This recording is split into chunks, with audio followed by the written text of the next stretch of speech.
Seattle and worked Boeing. A lot of that work involved the Strategic Defense Initiative. They called it Star Wars.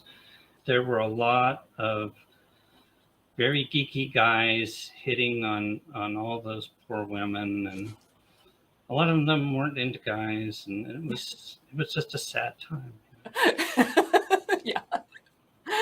The odds were good, but the goods were odd, for sure.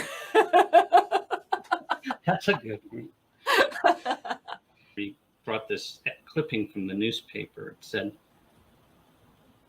"See the world and don't have to shoot anybody." They call it Adafruit Top Secret. Ooh.